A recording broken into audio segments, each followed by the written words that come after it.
how to add coupons on Shein.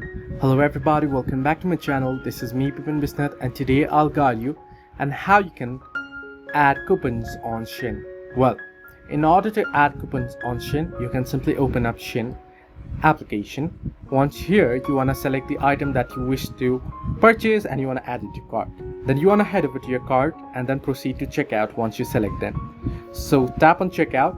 Here it's asking me to enter in shipping address. Once you enter in your shipping address, you'll get the option to enter in payment details.